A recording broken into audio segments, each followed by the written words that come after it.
Om Ajnanatimirandhasya Jnananjanishalaakaya Chakshurunmilitam Yena Tasmai Shri Gurave Namaha. Nama Om Vishnupadaya Krishna Presthaya Bhutale Srimate Bhaktivedanta Swamin Namine. Namaste Saraswate Deve Gauravani Pracharine Nirvishesha Shunyavadi Paschatya Deshatarine. Jaya Shri Krishna Chaitanya Prabhu Nityananda Shri Advaita Gadadhara Srivasadi Gaura Bhakta Vrinda Hare Krishna Krishna Krishna Hare Hare Hare Rama Rama Rama Hare Hare. We will continue the discussion on Bhakti Yoga in the 9th chapter of the Bhagavad Gita, which is called the most confidential knowledge. Lord Krishna describes in this chapter what is pure devotional service, Ananya Bhakti, Shuddha Bhakti. So Krishna begins this 9th chapter by telling Arjuna, Idam tu te guhyatamam pravakshyami anasuyave Jnanam Vijnana Sahitam Yajnatva Mokshase Ashubhat. So Krishna begins this 9th chapter by telling Arjuna, because you are never envious of me, Anagha or Anasuya, I shall impart to you this most secret wisdom, knowing which you shall be relieved from all miseries of material existence. So, this most secret wisdom is described as the knowledge of pure devotional service. So, Srila Prabhupada explains in the 2nd and 3rd chapters of the Bhagavad Gita, the spiritual knowledge which is described is called confidential. That means in the 2nd and 3rd chapters, the stress is given about our identity as spirit soul and not the body, not the material body. In the 7th and 8th chapters, the topics discussed relate to bhakti, devotional service, as regards devotional service bringing enlightenment in Krishna consciousness. So the topics in the 7th and 8th chapters are called more confidential. Guhya, Guhyatara. But in the 9th chapter, it's called Guhyatama, or the most confidential knowledge. Why is it the most confidential knowledge? Because 9th chapter deals with unalloyed pure devotion or pure devotional service. Therefore, it is called most confidential. Pure devotional service is naturally transcendental. That means it is not mixed with any material gunas. It is above the material gunas. So therefore, this most confidential knowledge, one who is situated in this most confidential knowledge, is naturally transcendental. Therefore, such a person has no material pangs even while he is in the material world. So if the question is raised, while we are in this world, is there a way to transcend the material modes, to remain aloof from the material atmosphere even while in this world? Yes, it is possible if you are situated in this most confidential knowledge. What is that most confidential knowledge? Knowledge about pure devotional service. Now that knowledge Krishna is going to reveal in this chapter, in the 9th chapter. So this pure devotional service consists of 9 different activities. See, Srila Prabhupada always translates bhakti as devotional service, not as devotion. Why? Because bhakti involves activities. Bhakti involves activities. What kind of activities? Devotional activities. So, the knowledge of pure devotional service consists of 9 different activities. Already in the 4th chapter, this was described that transcendental knowledge consists of pure devotional activity. So here also, Srila Prabhupada is explaining the same thing. So the most confidential knowledge, which is knowledge of devotional, pure devotional service, consists of 9 different activities. What is that? Hearing, chanting, remembering, serving, worshipping, praying, obeying, maintaining friendship, and surrendering everything to Krishna. Shravanam, Kirtanam, Vishnu, Smaranam, Pada Sevanam, Archanam, Vandanam, Dasyam, Sakyam, Atma Nivedanam. And further, Krishna describes the 2nd verse of this 9th chapter. Rajavidya Rajaguhyam Pavitram Idam Uttamam Pratyaksha Avagamam Dharmyam Susukham Kartum Avyayam. This means this knowledge is the king of education. Raja Vidya is the topmost knowledge. And Raja Guhyam, it is the most secret of all secrets. It is the purest knowledge. Pavitram Idam Uttamam. Uttamam means it is transcendental to this material existence, which is characterized by darkness. This material world is by nature dark. So therefore we require illumination from the sun or from the fire, from electricity, like that. Not only it is dark, but it is also filled with ignorance. That's why everyone always seeks knowledge. We are born into ignorance, and even after we get some knowledge, we still are not fully knowledgeable about everything. So we always keep seeking knowledge. That's the nature of this material existence. So this knowledge that Krishna is going to give in this chapter is the purest knowledge, and it is transcendental knowledge. That means this knowledge brings enlightenment. Enlightenment means you no longer will remain in ignorance. Just like when you come from darkness to light, then you have no difficulty in seeing everything as it is. As long as you are in darkness, you cannot see properly. You cannot know. Similarly, as long as you are in ignorance, you do not know properly what is what. Similarly, when you come to knowledge, when you become enlightened in transcendental knowledge, then you are situated in perfect understanding of the reality of the truth. So, this knowledge gives you realization of the self, direct realization of the self, direct perception of the self. Just like we hear, I am spirit soul.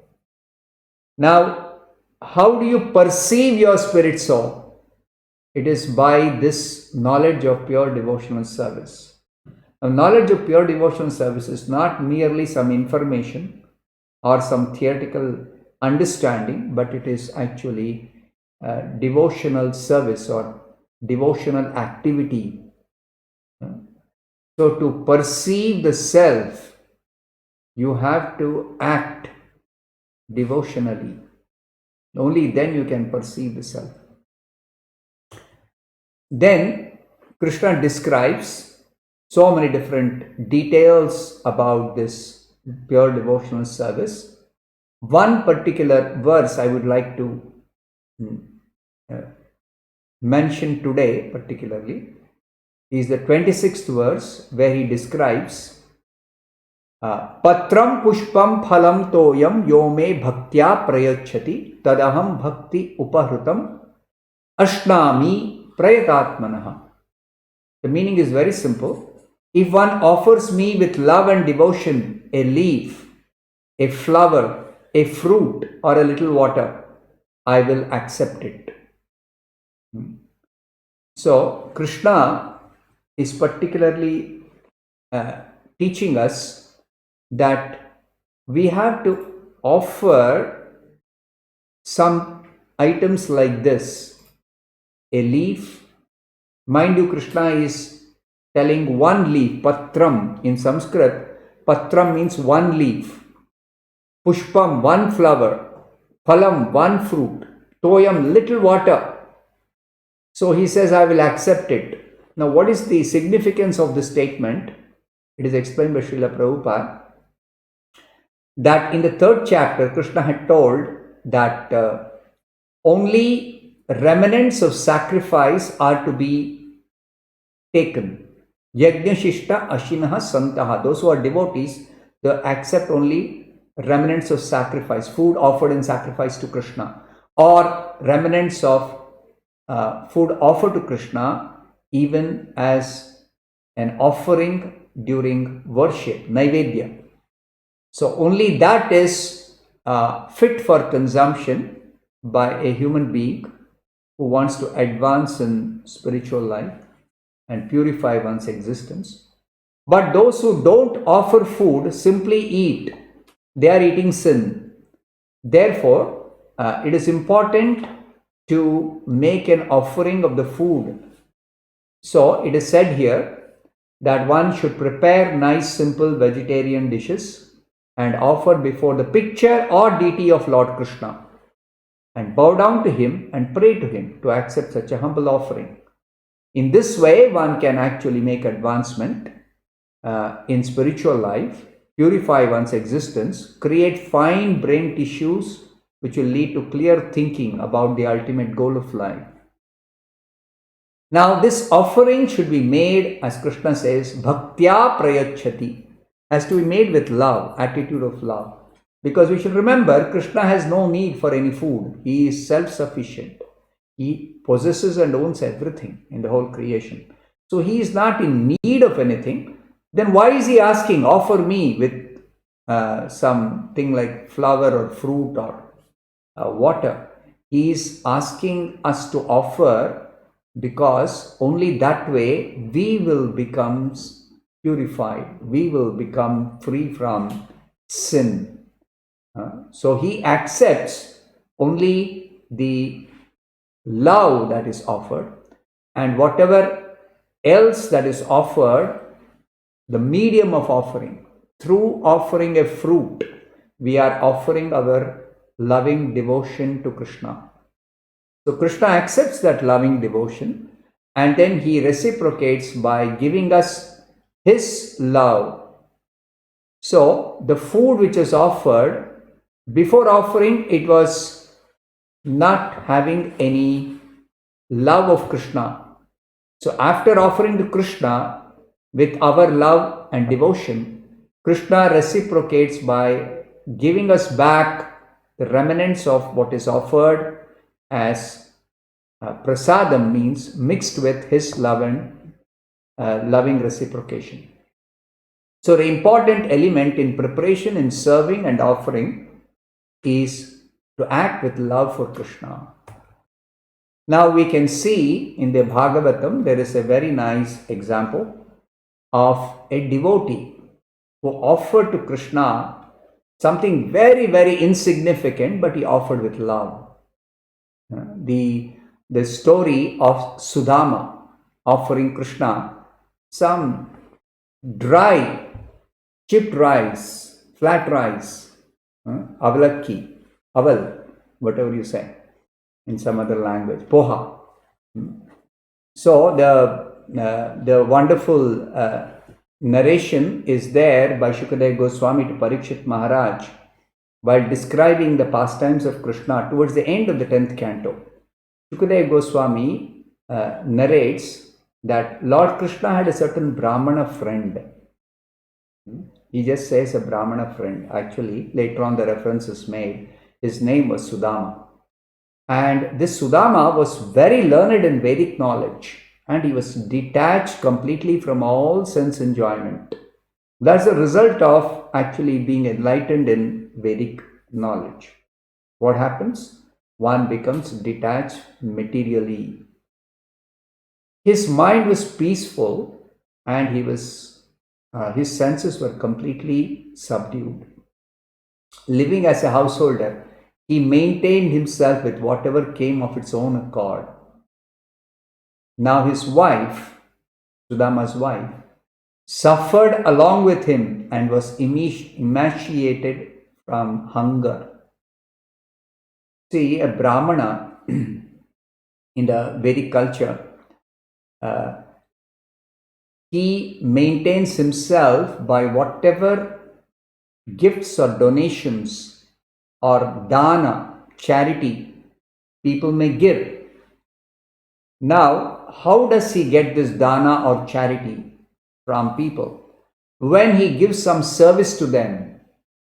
Now, if nobody approaches a Brahmana for any service, then the Brahmana can go and beg for some basic, very basic needs, for some little food, some grains.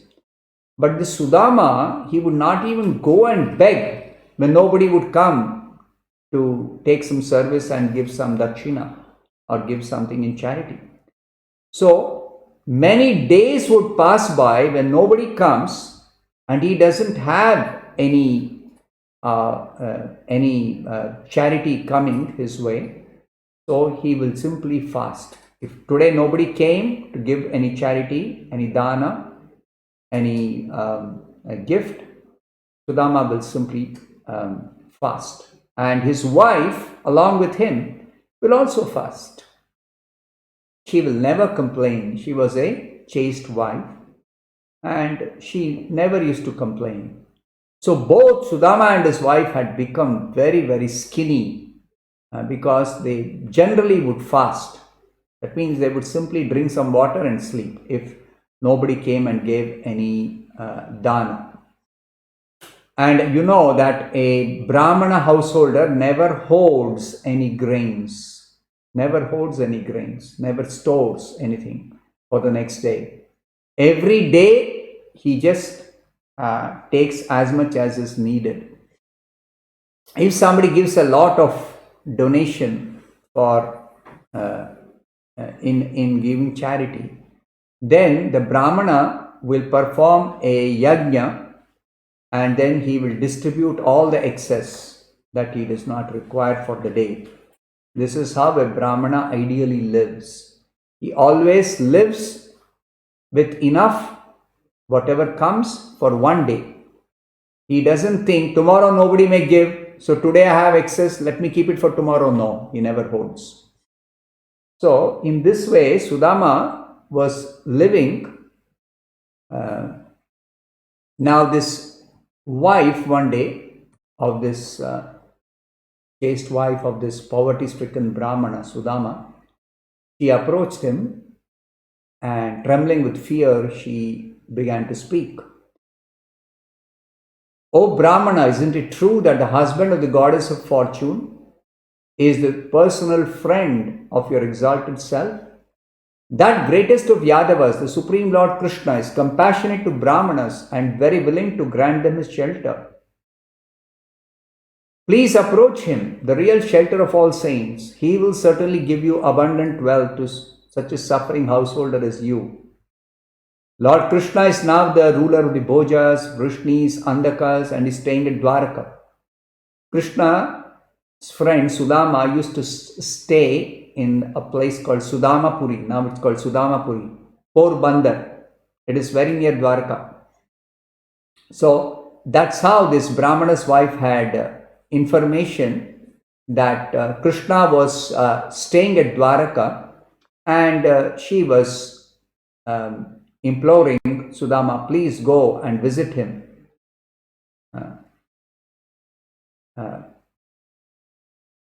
When Sudama's wife repeatedly implored him, then Sudama began to think, to see Lord Krishna is indeed the greatest achievement in life. Though he was not inclined to go and ask anything from Krishna, but he thought, let me go and just have darshan of Krishna.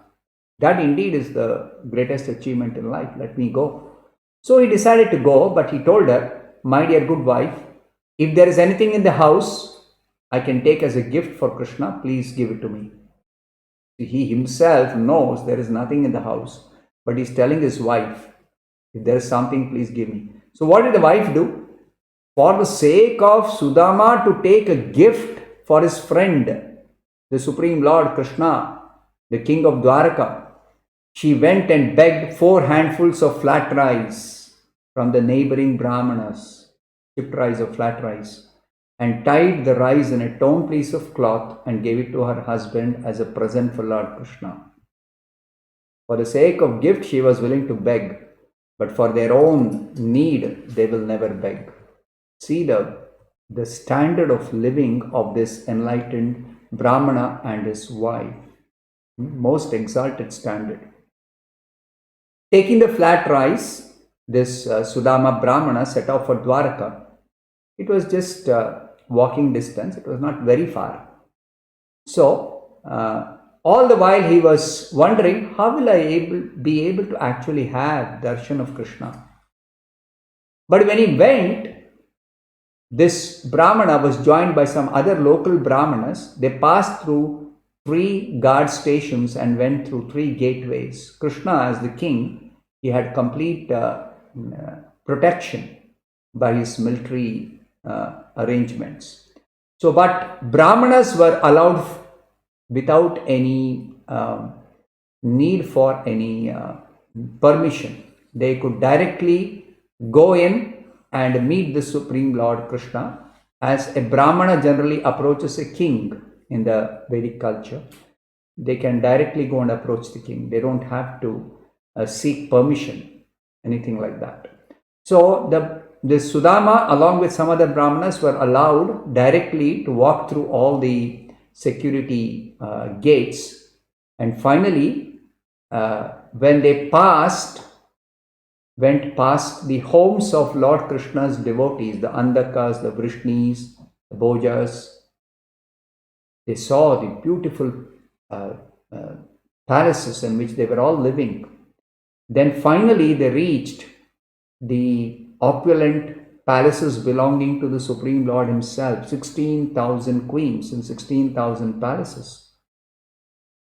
And when Sudama was just passing through these different buildings, he was feeling extreme joy, bliss. He was feeling the bliss of liberation. At that time, when Sudama went and entered one of the palaces, the Supreme Lord was seated on his consort's bed. It happened to be the palace in which Krishna was staying with Rukmini. So, Rukmini's bed, Krishna was seated, but seeing this Brahmana enter the palace, Krishna at some distance, Krishna himself personally stood up and went forward to meet this Sudama Brahmana. With great pleasure, Krishna went and embraced Sudama. Now this is very significant because it is explained that in his palace, Krishna would only embrace 2 personalities. His queen, in this case Queen Rukmini, and his brother Balaram. When Balaram would visit Krishna in his palace, Krishna would embrace Balaram. Otherwise, Krishna would not embrace anybody else. So now Krishna has embraced Sudama Vipra, Sudama Brahmana. Then, how Krishna felt, Shukadeva Goswami is describing, he felt intense ecstasy upon touching the body of his dear friend, that Sudama Brahmana, and Krishna shed tears of love. See how Krishna is attached to his devotees. Then what did Krishna do? He seated this Sudama upon the bed, Rukmini's bed, on which he was sitting. And then he brought various kinds of paraphernalia for worshipping this Brahmana, Sudama. Krishna washed the feet of Sudama, sprinkled the water on his own head. Actually, the water that washes Krishna's lotus feet, people take that water and sprinkle upon themselves to purify themselves. That Supreme Lord who purifies the whole world by the water that washes his lotus feet, the Ganga Jala, the Ganges river, actually washes the Supreme Lord's feet.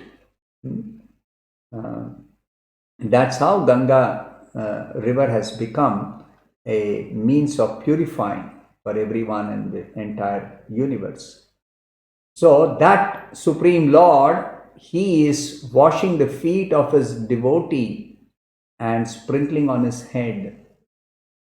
Then he nicely worshipped, offered arati to Sudama and gave him some nice gifts, and then with pleasing words he welcomed him. And then Rukmini Devi, she began to fan this Sudama Brahmana personally with a chamara. Now everyone in the palace was astonished to see Krishna so lovingly treating this Brahmana who was so poorly dressed. He was wearing torn clothes. He was so thin that his veins were visible all over the body. So most poverty-stricken Brahmana, not properly dressed at all. This Brahmana, who is this Brahmana? Everybody is wondering. And Rukmini Devi is personally fanning him. So everybody was astonished. So they all began to think, what kind of pious activities has this Brahmana performed that the Supreme Lord, the spiritual master of the entire universe, is so reverentially serving him? Anyway, then Krishna sat next to him and they began to speak about how they lived together in the school of their Gurukula. Krishna and Sudama were friends, had become friends in the Gurukula of Sandipani Muni. And Krishna remembered that when they were in the Gurukul, they had actually one incident that Krishna particularly remembered, that once the Guru's wife had asked these two boys, Krishna and Sudama, to go and fetch some firewood from the forest. So these two boys went and they got caught in a storm and it became very, very dark. They could not find their way back to the Gurukula, to the residence of their Guru, and whole night they had to spend because it became dark and past evening, past sunset time, and then it became completely dark. Then even if the thunderstorm clears away, there is no way they can find their route back to the Gurukul. It's completely dark, thick forest. So then they completely were holding their hands, standing underneath one tree and just waiting for daybreak. So in the morning, the Guru came searching for his disciples. Where are they? What has happened to them? He was in anxiety. So when he found them, he actually said, Sandipani Muni said, "My children, you have suffered so much for my sake. This body is very dear to every living creature, but you are so dedicated to me that you have completely disregarded your own comfort. This indeed is the duty of all true disciples, to repay the debt to their spiritual master by offering him with pure hearts everything they have, including their very life. So you are You have satisfied me with your seva. Now may all your desires be fulfilled. Now your learning is complete. That's what Sandipani Muni declared. So Krishna reminisced this particular incident, and then so many experiences they had. Krishna continued to speak for quite some time, and finally Krishna saw that Sudama is carrying something. So Sudama was very hesitant to offer this gift he had taken. After seeing Krishna's palace and the way Krishna received him, he thought, how can I offer this dry, chipped rice to Krishna? So he was very, very hesitating. So Krishna was also seeing that Sudama is hesitating. Anyway, Krishna asked, my dear Brahmana, what gift have you brought for me from home? I regard even the smallest gift offered by my devotees in pure love as very, very great. But even the greatest gifts or presents offered to me by non-devotees, it does not please me. So then Krishna says this very verse which is there in the Bhagavad Gita. He says, Patram pushpam phalam toyam yome bhaktya prayachati tadaham bhakti upahrutam ashnami prayatatmanaha. So Krishna confirms to Sudama, don't hesitate because you have brought something very insignificant. Of course, Krishna, the Supreme Lord, knows what Sudama has brought. But he assures Sudama, don't hesitate to offer me what you have brought, because for me it is important that whatever be the insignificant offering, if it is offered with love, I will accept it. In any case, the Brahmana was still, Sudama was feeling too shy. So Krishna directly snatched that bundle, that torn cloth bundle containing the chipped rice, snatched from Sudama, and he actually opened it and he saw, what is this? Wonderful chipped rice. So he took a handful and ate it. Then when he was about to take a second handful, immediately Rukmini stopped him, held his hand and said, my dear Lord, you have taken more than enough. What you have taken is enough for this Sudama to secure an abundance of all kinds of wealth in this world and the next. So it is enough. What you have taken is enough. Now the Acharyas explain that Rukmini's concern was for what little Krishna has taken, that itself Rukmini has to arrange. She is the goddess of fortune. She is the one who is going to arrange all that wealth that Krishna will bestow on this Brahmana. So much wealth she has to give to this Brahmana, bestow on this Brahmana. Now if Krishna takes a second handful, Rukmini thinks, I don't have any more wealth I can offer to him. I personally have to go and sit in his house and serve him. So she says, I don't want to leave my Lord and go there. Let me remain here serving Krishna in this place. Whatever Krishna has given, now that is enough. So she stopped him. Krishna agreed, and then Krishna told Sudama, you rest tonight here. Next morning we can go. So the Brahmana nicely rested, and next day morning he just set off. Now while he was going home, Sudama thought, Lord Krishna, how did he receive me?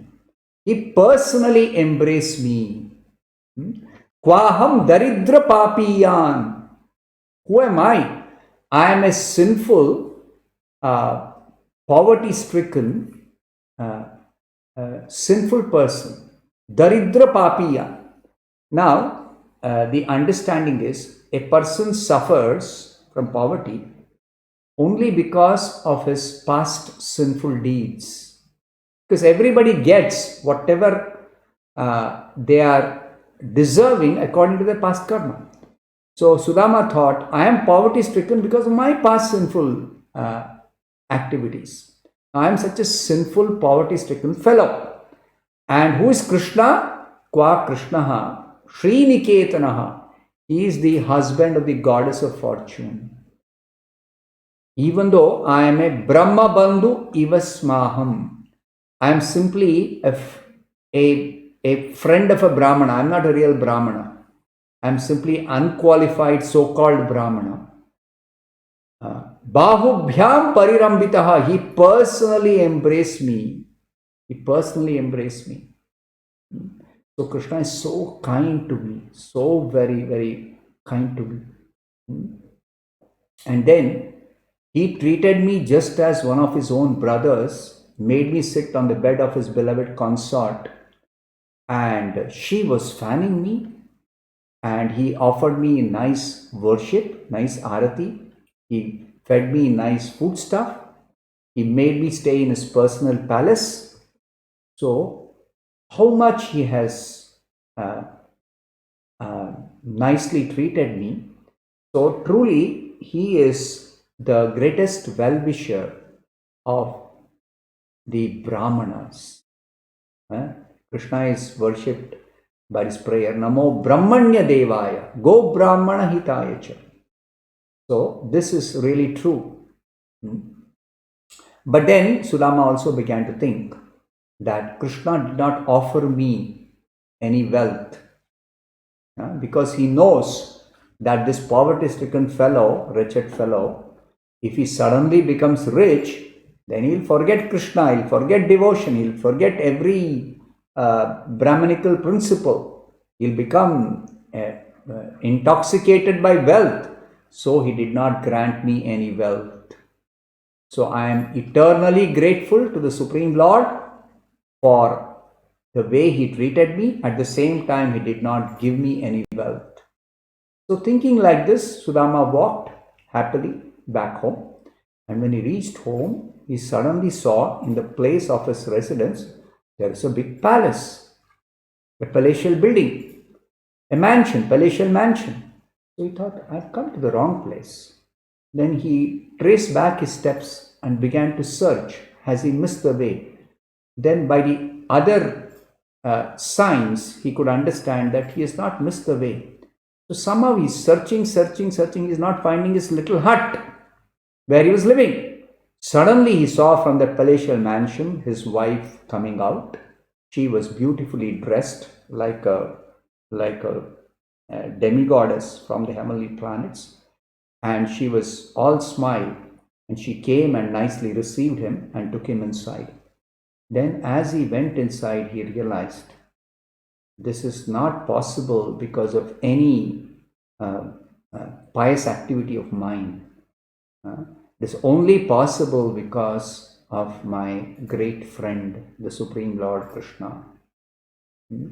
So then he decided that now I am going to utilize all this simply for serving the Supreme Lord in devotional service, without becoming attached to any of these opulences.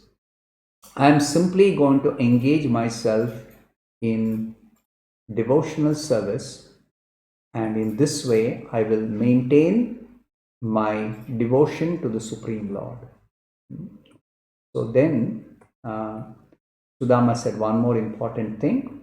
He said, the Lord considers even his greatest benedictions to be insignificant, while he himself magnifies even the smallest service rendered to him by his devotee. So with pleasure he accepted a palmful of flat rice or chipped rice that I gave him, I took for him. But in return, what has he given?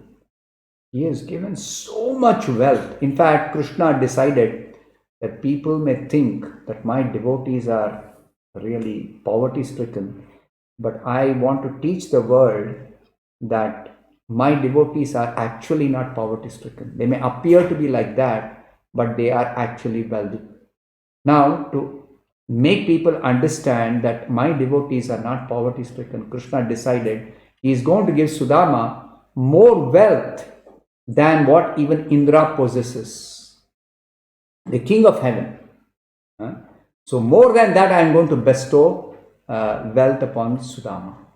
So Krishna decided like that, and Krishna did that without Sudama knowing about it till he reached his own home.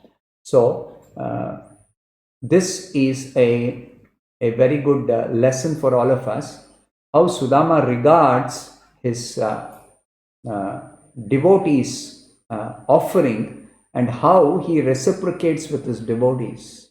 Now Krishna may reciprocate in such a way that externally it is visible for people that Krishna has bestowed so much of wealth, or he may not bestow wealth. But in any case, devotees are always protected and devotees are always taken care of by the Supreme Lord, and devotees are never actually poverty stricken, even though they may appear to be like that. So Sudama's position, you please consider that he was always devoted to the Supreme Lord under all circumstances. And even after receiving that wealth, he never forgot the Lord.